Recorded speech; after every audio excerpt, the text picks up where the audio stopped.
Minhas amigas, meus amigos, boa noite. Vocês vieram aqui hoje, como estão fazendo todas as quartas-feiras, em busca da cura do corpo, das doenças físicas, psíquicas, emocionais e outras tantas. Mas vocês estão se lembrando de que o que vocês sentem hoje são as causas de outros problemas? Se você não tratar a causa, o efeito continua. Todos nós somos seres espirituais. Tudo que ocorre com o nosso corpo tem sua origem no espírito, porque nós somos espíritos. Então, às vezes, o nosso espírito está doente. Às vezes, o nosso espírito está simplesmente manchado, ferido. E isso se reflete no corpo. Quando você vê uma pessoa que porventura tivesse com a camisa manchada de sangue, o que você conclui? Está ferido por baixo. Nosso corpo é assim. Ele é um instrumento do espírito. Aliás, esta semana veio à minha mente uma frase curta, simples, mas muito verdadeira. O Espírito falou assim: eu gosto do meu corpo, ele me leva aonde eu quero ir. Vejam vocês a tradução do corpo físico que nós temos, não do corpo físico que nós somos, porque nós somos espíritos. E se precisamos hoje curar o nosso espírito, só tem uma solução, só tem um caminho: Deus. Simplesmente isso, Deus. Porque Ele é o autor de tudo que existe no mundo, até das nossas doenças, até das nossas fraquezas. Deus foi quem criou tudo isso. E nós somos aprendizes. Então, se queremos a cura do corpo, vamos tratar o espírito. E vamos tratar o espírito buscando Deus. E como se busca Deus? Primeiro eu diria, é necessário que nós nos conheçamos. Porque o mais fácil é a gente não se conhecer.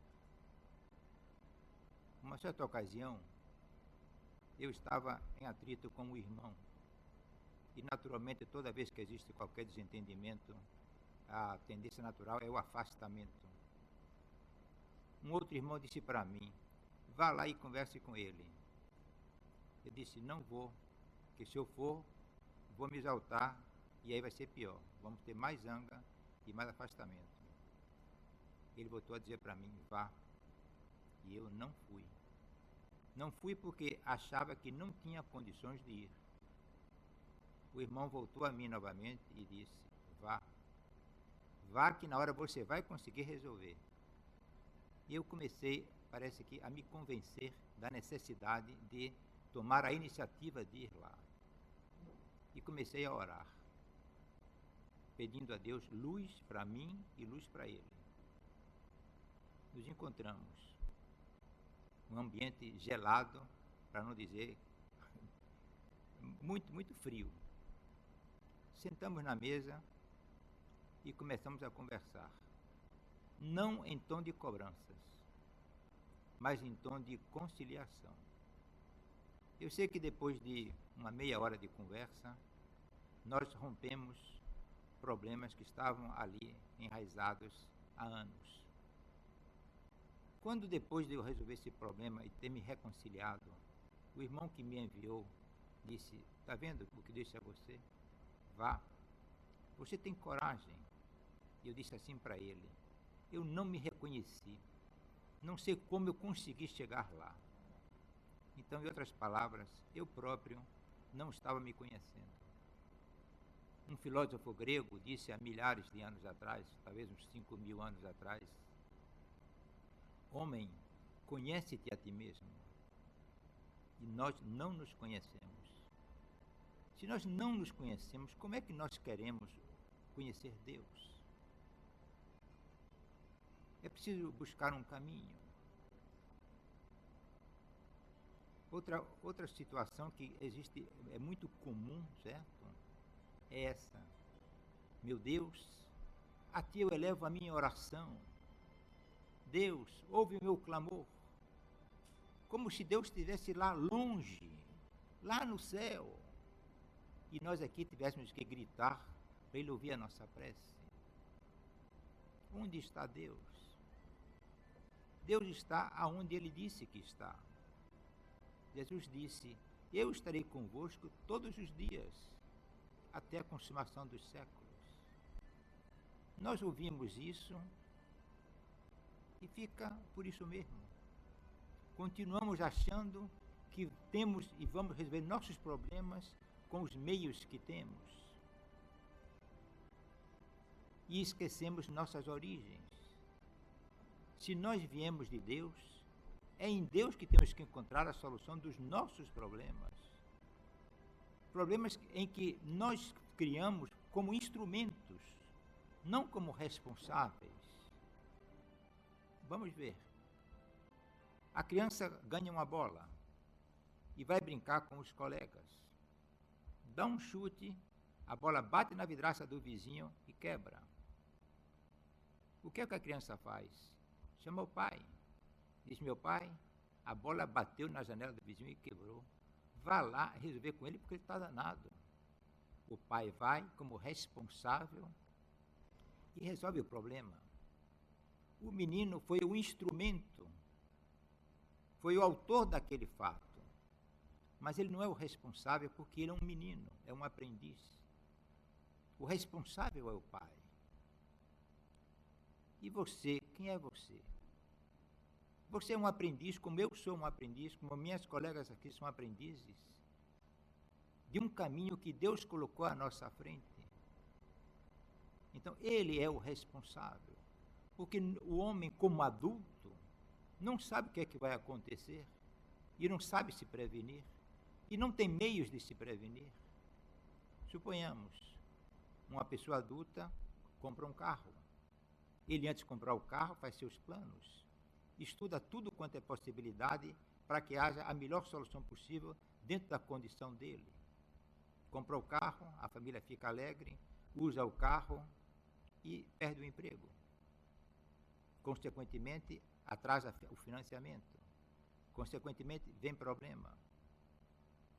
Aí nós nos perguntamos, quem é o autor dessa situação?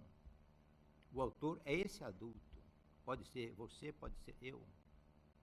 Mas quem é o responsável? O adulto pode dizer, meu Deus, eu não sabia que eu ia ficar desempregado. Você não me avisou isso. Você não me preveniu de que isso podia acontecer. Ele é o responsável. Mas é preciso que você, meu irmão, minha irmã, aceite isso com naturalidade. Nós falamos assim, se Deus quiser, se Deus o permitir, graças a Deus, falamos tudo, me permitam, da boca para fora. Porque se você tivesse convicção de que Deus está com você, talvez você não falasse assim com tanta de fraqueza, ou tanta mania, ou tanta facilidade com o nome dele. Porque você sabe que ele está com você e você não vai falhar, e você não vai ficar só. Deus não criou o mundo e o homem e a mulher para largá-los. Eu pedi ao Rodrigo que colocasse uma frase. Vocês estão percebendo aqui em cima? Eu criei você para depender de mim. O homem é simplesmente um menino crescido, tentando vencer a coisa na vida do jeito que ele quer. E aí é que está a falha. Ele precisa crescer na vida buscando sempre, tendo ao seu lado o Criador. Se a criança se resolve dizer, meu pai, até logo, eu vou cuidar da minha vida, ele quebra a cara. Basta ver a parábola do filho pródigo. O filho disse para o pai, meu pai, Eu quero a parte da minha da minha herança e quero ganhar a vida mundo afora. E o pai, lamentavelmente, não tendo outra condição, deu a parte ao filho. E o filho se manda. Foram festas, mulheres, bebidas, e o filho perdeu tudo que levou, tudo que herdou. Ele, numa ocasião, numa espécie de uma pocilga, disse assim: eu vou voltar para a casa de meu pai, porque lá, mesmo que eu seja um empregado, estarei em melhor condição do que essa condição que eu estou aqui. E o filho volta para casa com aquela condição de dizer: eu vou pedir perdão a meu pai para ver se ele me deixa ficar lá no quintal, lá no fundo, junto dos empregados. Ele vai temeroso.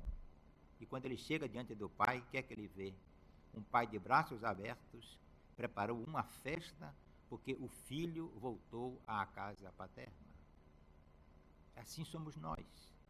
Precisamos voltar para a casa paterna. E então eu pergunto, hoje são 7h15. Quantas vezes você lembrou de Deus hoje? Quantos minutos você dedicou a Deus hoje? Eu, por exemplo, dediquei hoje para minha ginástica 1h30. Dediquei para minhas refeições, de manhã um café e um almoço meio-dia, talvez aí uns 40, 50 minutos. Dediquei para mim, digamos assim, uma sonequinha depois do almoço de 30 minutos. Dediquei para mim um tempo necessário para programar meu dia de amanhã e pensar no que é que eu vou fazer. Quando chegar em casa, vou me informar das notícias, vou ligar a televisão e, afinal de contas, quando é bem cansado, eu vou dormir. Que tempo dediquei a Deus? Nenhum. Amanhã vou acordar com dor de barriga e dor na perna. Aí eu vou tentar resolver meus problemas buscando um médico que vai me dar um produto químico para engolir. E eu digo, vou resolver meu problema, porque eu sou homem, sou corajoso, tenho condição, tenho formação, tenho influência, e você vai continuar lutando contra seus problemas todos. E Deus simplesmente está ao seu lado, de braços cruzados, esperando que você o procure. Nós temos naturalmente, talvez pela nossa criação, uma tendência natural, certo, a resolver na marra. Deixa isso comigo que eu resolvo, não se preocupe. E vejam vocês uma coisa interessante, como a vida nos dá exemplos. Uma enfermeira que trabalha conosco no ambulatório do 2º andar, disse assim para mim: seu Antônio, eu tenho um problema há quase 2 anos. Peço a Deus que resolva o problema de todas as formas. Eu fico falando como é que eu quero que a coisa seja e nada. Parece que ele é surdo, ele não me ouve. Aí, o mês passado, eu me danei um dia e disse: olha, sabe de uma coisa? O problema é seu, viu Deus? Resolva você como você quiser. Não vou mais pensar no problema. Passaram-se 15 dias e ela teve a grata satisfação de saber que o problema estava resolvido. Ou seja, 2 pessoas da família dela estavam brigando. E se reuniram e se reconciliaram. Ela disse assim: não sei como foi que a coisa começou, mas sei que estão se falando. Essa menina, essa enfermeira, simplesmente disse: meu Deus, o problema é seu, resolva. Porque ela tentou tudo. E quando dois bicudos na família não se bicam, certo? Não tem ninguém que entre no meio para resolver. Ela orou e não confiou em Deus. Levou muitos tempos assim. Quando ela disse: o problema é seu, resolva, ela se entregou a Deus. E nós podemos fazer isso. Ter a coragem de entregar o problema a Deus. Porque quem criou o problema foi Ele. Porque se Ele tivesse me criado experiente, competente, capaz, eu não faria as besteiras que eu faço. Um guru indiano me disse numa palestra que eu tive o prazer de assistir, da seguinte maneira: Deus, você criou o mundo, não me perguntou nada. Você me criou, não me perguntou se eu queria ou não. Você me fez de um jeito que eu não concordo com o que você fez. Tudo que você criou foi pela sua cabeça. Então, agora eu dou minhas mancadas e você acha que eu sou responsável? Responsável é você. Então, se você, meu Deus, é o responsável por mim, você é responsável pelas minhas atitudes, pelos meus fracassos, por tudo que eu estou fazendo de errado. Então venha resolver. Meus irmãos, eu estou falando assim com vocês, mas é preciso tratar Deus nesse nível. Deus é um pai, um amigo, ele não é um estranho. Ele está ali para ouvir você. Jesus disse: vinde a mim, vós que estáis cansados e fatigados, e eu vos aliviarei. Ele não disse assim: faça um memorando, marque um horário para mim, talvez no mês que vem, ou ano que vem, minha agenda está lotada. Ele não disse nada disso. Ele disse: venha a mim. Venha a mim. E sabe quem é que está chamando e dizendo venha a mim? É Jesus. E vocês sabem quem é Jesus? É simplesmente o Filho do Criador, que tomou um corpo humano e viveu aqui na Terra 30 e poucos anos. Mas parece que é uma ficção, parece que a gente não é verdadeiro. Então faça o teste. Viva sem Deus e depois, quando você estiver cansado, faça uma experiência. Viva com Deus. Quando você vive com Deus, a primeira coisa que você consegue é paz. E não existe riqueza no mundo melhor do que paz. Eu vou fazer 70 anos. Não sinto a idade chegar, porque faço tudo como sempre fiz. Mas tenho hoje uma paz interior que eu não tive muito tempo. Eu diria que meus últimos 5 anos, talvez, sejam os anos mais maravilhosos que eu já pude viver. Porque comecei a compreender de que quando você entrega tudo a Deus, as coisas melhoram. Mas não é dizer assim: meu Deus, esse problema aqui é seu. Amanhã faz, mas meu Deus, aquele problema você não resolveu. Mas meu Deus, aquilo está me arrastando, está me doendo. Ou seja, você não tem confiança em Deus. Acha que tem, mas não tem. Diz que um professor chegou numa sala, colocou um jarro em cima da mesa e disse: o problema de vocês é o jarro, eu vou me embora. Saiu da sala, foi tomar um cafezinho, levou lá 20 minutos, voltou e disse: se vocês resolveram o problema, os alunos ficaram todos de boca aberta, sem entender o que é que estava acontecendo. Ele voltou a sair da sala. Na segunda vez, um rapaz sai lá do fundo, pequenininho, vem, sobe na mesa, pega o jarro, joga o jarro pela janela e o jarro se quebra todo lá embaixo. O menino voltou a sentar. Ele vem e diz: vocês resolveram o problema do jarro? Todo mundo ficou calado, certo? O menino lá do fundo levantou e disse: resolvi. Efetivamente, qual é o problema do jarro? Não tem jarro mais. Acabou. Agora imaginem vocês que tivessem pegado o jarro e colocado embaixo da mesa, colocado atrás da porta. O jarro está ali, está incomodando. Eu não estou vendo, mas ele existe, está incomodando.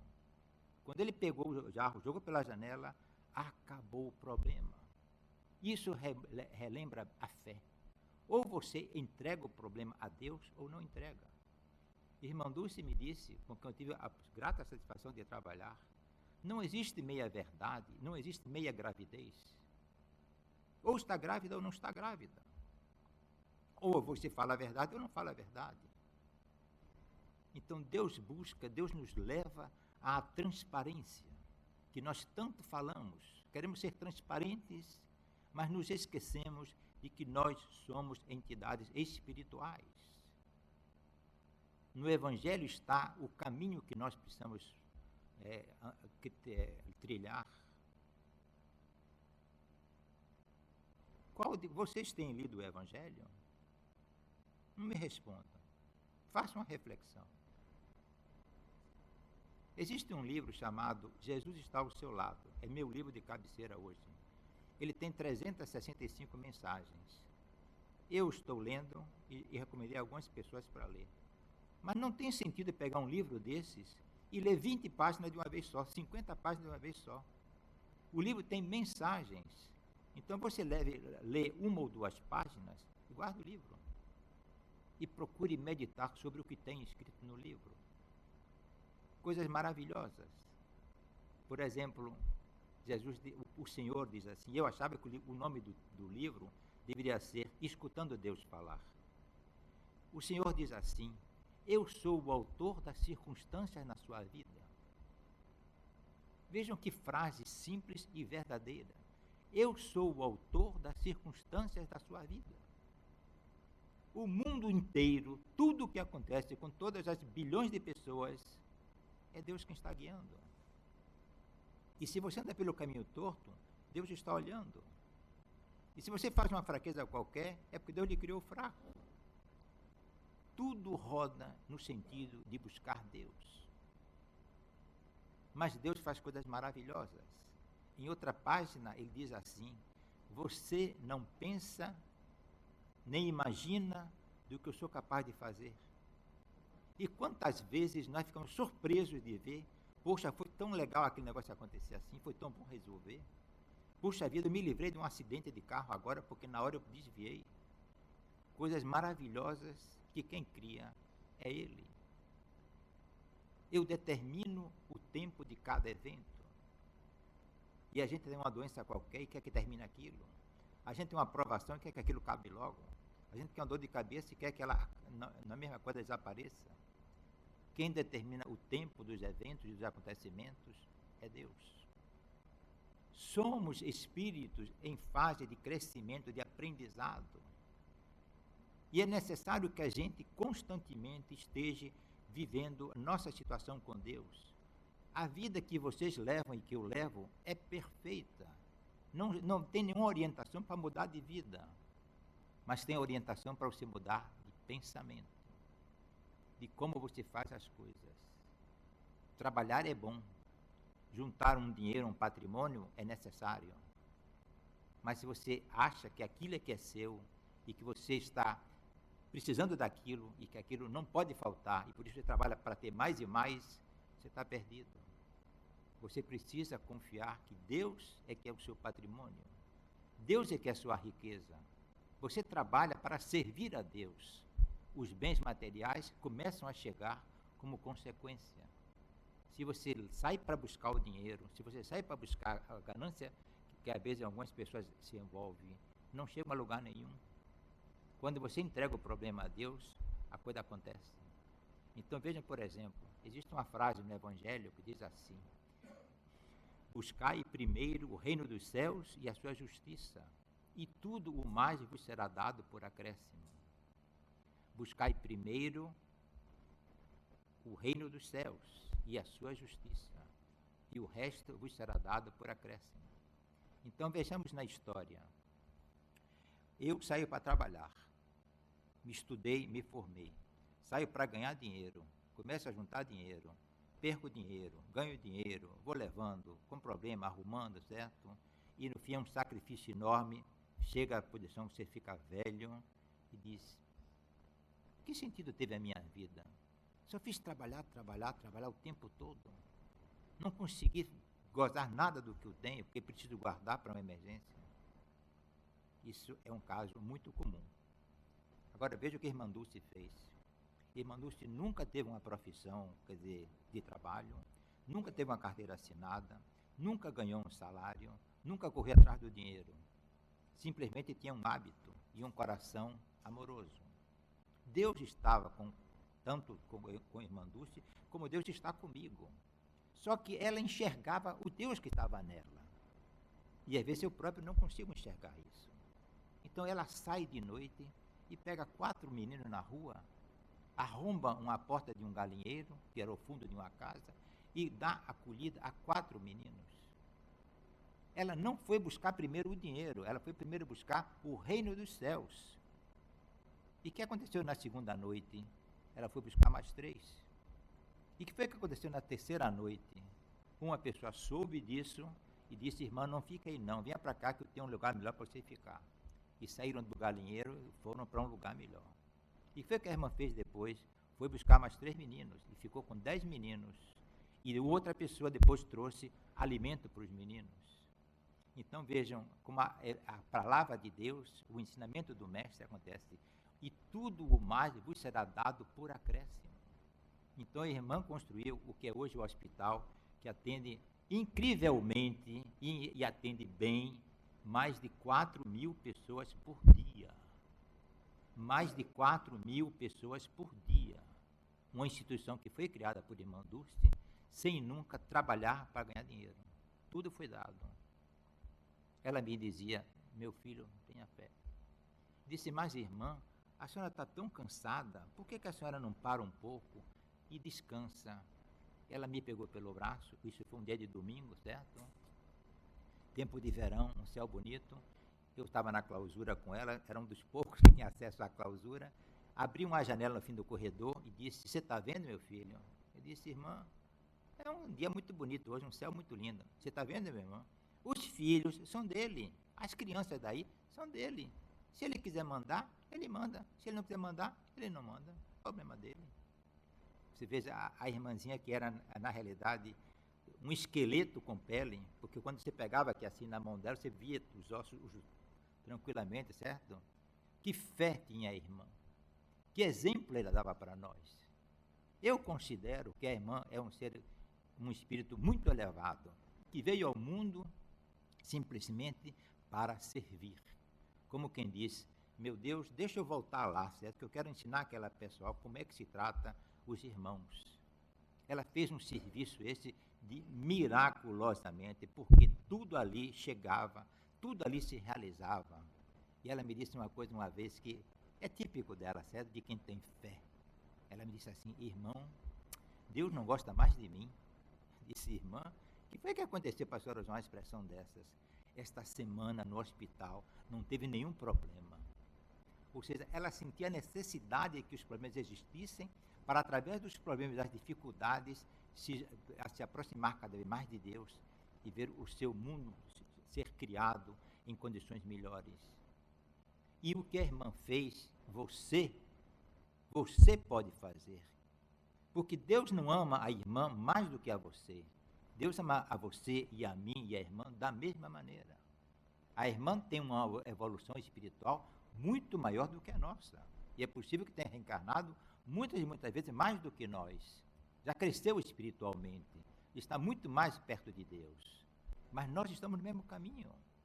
Agora, quem tapa os ouvidos a Deus não tem nenhum lugar para ir. Existe um livro chamado O Pai Nosso, muito antigo. E dentro desse livro existiam páginas em preto, com letras em branco, e mensagens soltas. Talvez umas 5 ou 6 mensagens dessas. Que o livro falava sobre o Pai Nosso. Uma delas me tocou e eu guardo até hoje. Dizia assim, muitos falam com Deus, muitos falam de Deus, poucos calam para ouvir Deus falar. Calam para ouvir Deus falar. Então vamos ver aqui um exemplo. A maioria de nós, quando faz uma oração a Deus, faz assim, meu Deus, eu estou com esse problema, resolva para mim, alivie a minha dor, faça com que meu irmão mude aquilo, faça com que meu marido transporte aquilo, faça com que minha mulher ceda naquilo. É uma oração de pedir e de ensinar. Está se ensinando a Deus como agir. Quem somos nós para ensinar a Deus a agir? Então veja um exemplo muito simples, um exemplo besta, mas diz de como nós agimos. Eu estava fazendo a barba há algum tempo atrás e cortou aqui do lado, certo? E eu vi que tinha uma pequena verruga. Como eu tinha uma amiga minha que era dermatologista, eu disse comigo, meu Deus, você vai fazer, eu encontrar a dermatologista na rua, porque eu não tenho o telefone dela, que eu queria ser me tratado com ela. E no supermercado próximo, ela também às vezes ia lá e eu encontrava. Então eu comecei a mentalizar a dermatologista encontrando comigo. E nesse mentalizar, eu sempre coloquei Deus. Meu Deus, ajude para que eu encontre a dermatologista. Eu vou encontrar a dermatologista faz parte da minha vida. E lá vem a história, certo? Resumo, 2 meses depois, a coisa foi resolvida. Não encontrei a dermatologista, minha oração não foi atendida, não consegui o que eu queria, a verruga caiu sozinha. Mas vocês veem assim, é incrível, mas a gente tenta uma solução porque nós achamos que somos os donos da verdade. Jesus disse, vós sois deuses, mas não são deuses para imperar e mandar. Nós somos deuses para poder servir, compreender, entender, tolerar. Aí vem a sabedoria de Deus. O que foi que Jesus, para demonstrar isso para nós, chegou ao ponto de lavar os pés dos apóstolos. Vocês imaginam o seguinte, o Papa de hoje, certo? Que vocês conhecem, o Papa Francisco, no dia, quando tem a Semana Santa, ele lava o pé dos apóstolos. É ou não é verdade? Agora me diga uma coisa, quem é o presidente, deixa lá, quem é o presidente dos Estados Unidos? Barack Obama. Barack Obama algum dia pensou em lavar o pé do motorista dele? Ou do segurança? É inconcebível uma coisa dessas, porque ele é o presidente. Não é impossível que o presidente lave o pé do outro. Mas isso é um exemplo, lavar o pé. É precisa que o presidente seja humilde e simples, como são todas as pessoas do país que ele governa. Aí é que está a palavra de Deus, a prática da palavra de Deus. Buscar a simplicidade. Então eu pergunto a vocês, para vocês responderem a vocês próprios, com a consciência. Você colabora com seus colegas de trabalho? Você é tolerante com os outros quando estão no trânsito? Você procura vivenciar a verdade mesmo? Você é honesto, sinceramente? Procura ser justo? É isso que é colocar Deus em nossa vida. Isso é que é viver Deus. Isso é que é buscar a prática dos ensinamentos do Mestre. Jesus disse, nos últimos contatos com os discípulos, ide e levai a palavra aos povos, ide e propagai o Evangelho. E não adianta propagar para ouvir falar o Evangelho, é preciso viver o Evangelho. E, meus amigos, às vezes nós temos o orgulho, e o orgulho nos impede de fazer certas coisas, mas quando você procura fazer as coisas com mais simplicidade, é mais tranquilo. Por exemplo, quando eu dizia para meu irmão, eu não vou lá porque vou quebrar o pau com ele, simplesmente eu estava sendo orgulhoso. Eu vou me humilhar para chegar lá na frente dele? Não vou não, dizendo, ele que se humilhe e que venha me procurar. É orgulho. Uma certa ocasião, era tempo de verão, certo? Aliás, estava começando o verão, e eu fui em Praia do Forte. Saltei do carro, quando eu vi aquele mar maravilhoso, aquela praia fantástica, certo? Eu mergulhei, nadei. Daqui a pouco eu comecei a achar que estava cansado. Disse, olha, eu vou voltar. E comecei a voltar. Vinha voltando. E vinha cada vez ficando mais cansado. Eu disse, eu não vou conseguir chegar na praia. Minha filha estava lá na areia, eu aí levantei o braço e disse, Carla, venha, Carla. Carla achou que eu estava examinando a praia e Carla fez. E eu chegando perto da praia, cansado, comecei a ver as pessoas já próximas, mas não tive a coragem de pedir socorro, ajuda, por orgulho. Quando eu não aguentei mais, que eu tinha um casal, um rapaz e uma moça, assim, distante uns 5 ou 10 metros. Quando eu não aguentei mais, disse, ei, me ajude aqui, socorro, me ajude. O rapaz veio, eu já estava dando o pé. Por que eu não pedi socorro antes? Por orgulho. Eu disse, eu vou pedir socorro, a praia inteira, mulher aí, tudo bonito, e eu ficar pedindo socorro? Então, nós, inconscientemente, praticamos isso, somos orgulhosos. Ah, eu não vou com essa roupa porque lá na festa alguém pode achar que essa roupa não é de primeira, não é de qualidade. Vão ficar falando de mim. Vamos ser humildes e simples, que é o caminho melhor. É o caminho da tranquilidade, da paz. O mundo hoje, quando você admite ser simples e humilde e pratica o Evangelho, as coisas são mais fáceis. Eu sou amigo de Jesus, mas minha vida é igualzinha à sua. Tenho todos os problemas que você tem, só que eu não me desespero com os problemas. Eu tenho ouvido muita gente dizer assim para mim, mas Antônio Carlos, como é que você tem tanta paz, ou tanta tranquilidade? Ele fala da tranquilidade. O que é que adianta eu me aborrecer? Qual é o problema que foi resolvido porque eu me aborreci? Quebrou? Amanhã a gente vai ver isso. Tem que trocar, a gente providencia. É como disse uma pessoa hoje para mim, contou assim alguma coisa em relação a isso, E disse, porque o equipamento quebrou. E já manjei logo para eu gastar uns R$300.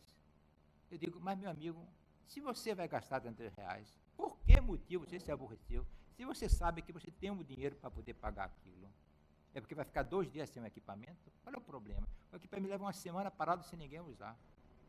E realmente a gente diz, quebrou o equipamento, estou zangado, estou aborrecido, porque aconteceu. E o que é que tem? Então, às vezes, nós sentimos necessidade de estar justificando o nosso aborrecimento, a nossa irritação, porque só assim que não era para quebrar, porque a empregada fez. Qual é o problema? A empregada não é uma pessoa como você é. Você pegou outro dia uma ferramenta e quebrou. Ela hoje pegou o vaso e quebrou. Qual é o problema? A vida continua. Nós não podemos nos descontrolarmos usando os meios que nós sempre usamos, que é do imediatismo, do querer resolver na hora. Vamos ter calma. Então vamos falar novamente de Irmã Dulce. Irmã Dulce tinha um hospital já construído e vizinho tinha um terreno baldio. A irmã disse, e ela me contou isso para mostrar que eu precisava aumentar a minha fé, porque eu conversava com ela e dizia, irmã, eu tenho fé, mas não vejo o resultado. Tenha calma, eu vou lhe explicar, vou lhe ensinar. Deus faz o negócio quando Ele quer e na hora certa. Não marque horário com Ele, não marque condição com Ele. Então a irmã veio a saber que aquele terreno vizinho estava hipotecado a um banco. Ela não tem facilidade de tramitar por esses meios. E começou a ir num banco, que não era aquele banco, porque a empresa tinha muitos e muitos problemas com vários bancos. Foi no outro banco e disse, irmão, eu levei 2 anos perambulando, buscando uma solução para o terreno. Eu precisava daquele terreno para construir a ampliação do hospital. Um dia me disseram, doutor Camilo Calazans, que na ocasião era o presidente do Banco do Nordeste, o Banco do Nordeste tem a sede em Fortaleza, está aqui na Bahia. Ela olhou o relógio, eram 3 horas da tarde, um dia de sexta-feira. Sim, e onde é que ele está? Ninguém sabia. A irmã soube simplesmente que ele estava em tal hotel. A irmã foi para o hotel. Disse que quando ela chegou no hotel, ele vinha já saindo com a mala, indo para o aeroporto. Explicou para a irmã explicou para ele, olha, tem um terreno vizinho da minha instituição, que está lá e precisa ampliar e tudo mais. Contou aquela história rapidamente, a irmã disse, aí o presidente disse, irmã, eu não posso dizer nada porque eu não conheço a situação em que se encontra esse terreno. Nem sei se esse terreno é do banco, certo? Eu vou examinar isso e lhe garanto que essa semana eu ligo para a senhora. Lá se foi o homem embora para fazer o fim de semana em Fortaleza. Passou o sábado, passou o domingo, chegou segunda-feira, a irmã deveria ficar irritada e angustiada, ansiosa, como é o fato que nós todos ficaríamos. O telefone não tocou. Terça-feira, o telefone não tocou. Quarta-feira, o telefone tocou. O homem disse para a irmã, o terreno efetivamente hoje é propriedade do banco. Nós vamos liberar a documentação e vamos ceder para a senhora construir seu hospital. Muito obrigado, boa tarde, até logo. Então vocês vejam, leva-se 2 anos tentando resolver um problema. Deus não quis, não era a hora. Quando foi a hora de Deus resolver, resolveu o quê? Em 4 dias. Nós procuramos a coisa do nosso jeito, porque temos uma visão curta, baseada unicamente nas coisas que a sociedade nos possibilita, na educação que tivemos. E esquecemos que Deus está aí para resolver tudo da melhor maneira possível, porque Ele é Pai e Ele nos ama. Qual é o pai que não quer bem para o filho? Qual é a mãe que não dá a vida pelo filho? Qual é a mãe que se recusa a ceder um órgão para que o filho viva? Qual é a mãe que não fica horas e meses, às vezes, na clínica, no hospital, esperando que o filho que está na incubadeira ganhe peso? E isso somos nós que somos seres errantes, seres em aprendizado. O Pai está aí, Deus está aí, em nossos corações. Ele não está na esquina, no vizinho, está em nossos corações. Jesus disse assim, se vos disserdes onde está o... Eu já não lembro exatamente como era o negócio, mas se alguém disser a você que o reino dos céus está aqui ou acolá, não acreditem. O reino dos céus está dentro de você. O que é o reino dos céus? É você viver em paz, é você sentir a alegria da vida. Que a alegria da vida não é estar o tempo todo gozando, ou comendo, ou bebendo, ou desfilando. A alegria da vida é ter paz. Paz. É saber que o meu carro bateu e eu continuo em paz. Porque Deus vai resolver o problema da batida do meu carro. Roubaram o meu carro e ainda me deram um tiro na perna 3 ou 4 anos atrás. Eu disse, estou na pior. Resultado, fiquei bom da perna e ganhei um carro novo. Então, daquilo que a gente acha que é a fraqueza, que é o desastre, que é o fim, nasce uma vida nova.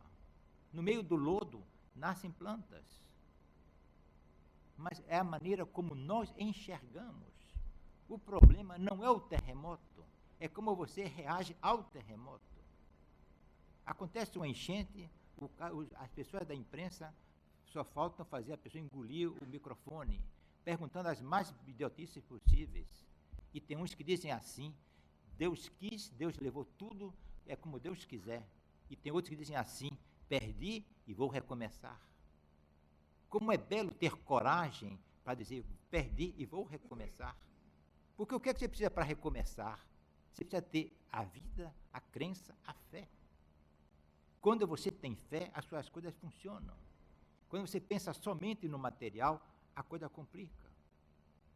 O Senhor tinha uma plantação muito grande e tinha muitos silos.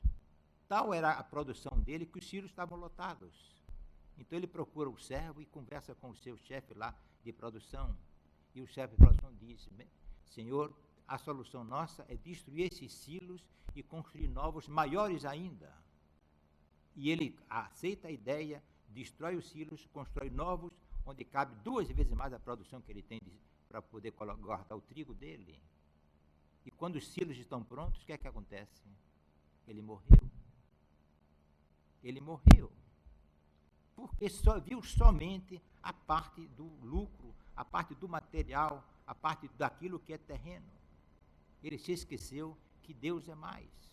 Ele queria mais coisas da terra, achando que tudo vai acabar. O trigo pode acabar e eu preciso ter mais trigo ainda.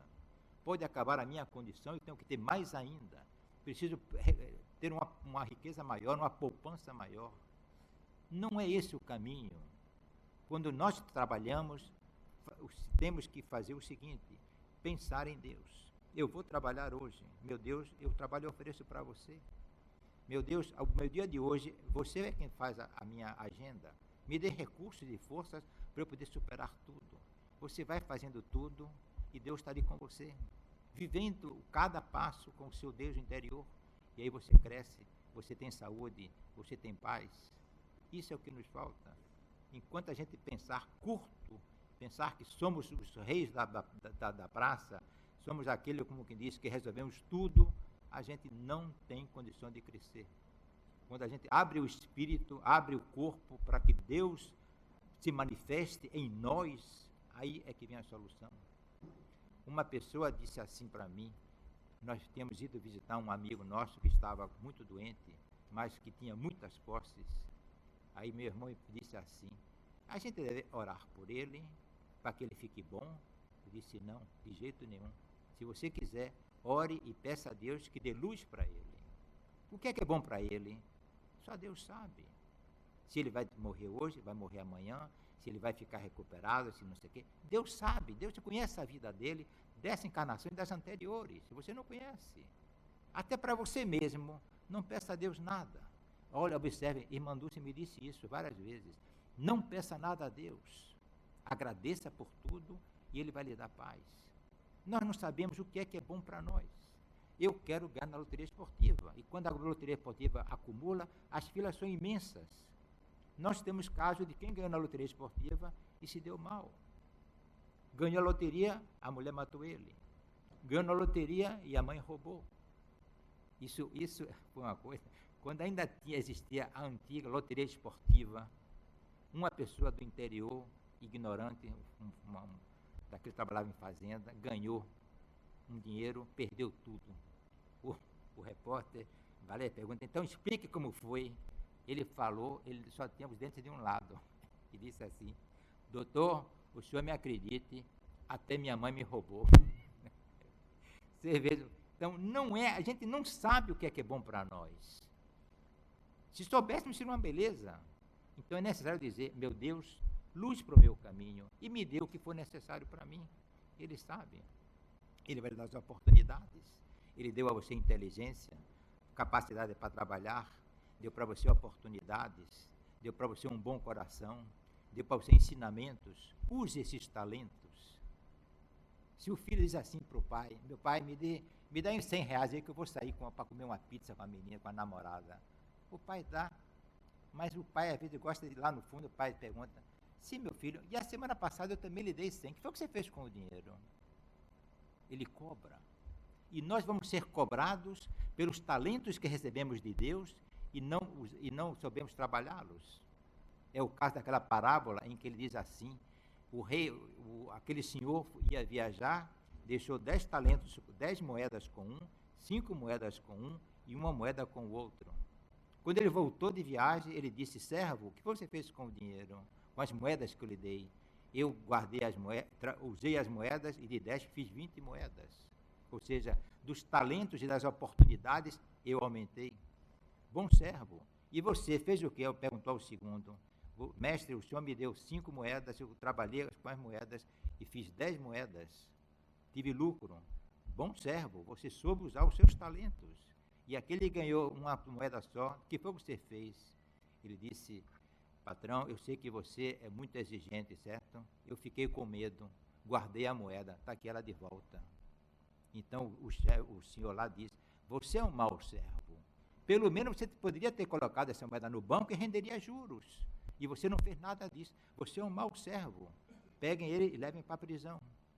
Então, quando você não usa aqueles talentos que Deus lhe deu, até o pouco que você tem lhe será tirado, porque você não sabe usar aquilo. E aquele que mais tem, mais será dado. Então, nós somos ricos. Nós temos tudo o que Deus poderia dar a uma pessoa, que é a saúde, o trabalho, a oportunidade, a inteligência, tudo. Se você não souber usar isso, está desperdiçando os talentos que Deus lhe deu. E você, quando se vê, como dizia Madre Teresa de Calcutá, quando você morrer, é você e Deus. Não tem desculpa, não tem si. Meu Deus, o que foi o que você fez com os talentos que eu lhe dei? As oportunidades que eu produzi? Mesma coisa eu perguntar para o rico. O rico é rico porque Deus confiou a ele a riqueza. Não porque ele trabalhou mais do que eu. Eu tenho minhas aptidões e o rico tem as aptidões dele. Ele sabe manusear os bens materiais e as finanças. O que foi que você fez com o dinheiro? Eu tinha uma casa de luxo, eu viajava, eu passeava. É claro que se você trabalha muito, tem direito a isso. E o resto? Aí eu juntei mais. E fez o que com o resto? Eu fiz mais produção. E que? Está tudo guardado com você? Então você fez um mal. E quando a criança nasce, a criança já nasce devendo o aluguel da barriga da mãe. E encontra um mundo feito. Encontra o hospital feito, encontra as universidades, os mercados, as cidades, tudo construído. E quem construiu? Os que vieram antes dele. Então qual é a obrigação dele? Ou o dever dele? Trabalhar e servir também à sociedade. Então, aquele que juntou muito dinheiro e tem essa capacidade, também precisa usar parte do seu recurso para servir à sociedade. Isso é a justiça de Deus em nós. Poderíamos continuar falando durante muitas e muitas horas para ver como Deus vive em nossa vida e como é simples você estar com Deus, mas é preciso que você tenha a coragem de dizer, meu Deus, eu preciso de sua luz, me ajude. Isto é um ato de coragem, porque fugir do problema é covardia. Enfrentar o problema é que há sabedoria. E se você não tem forças, peça a quem pode lhe dar a força, que é o seu Deus Pai. Paz e luz para todos nós. Muito obrigado.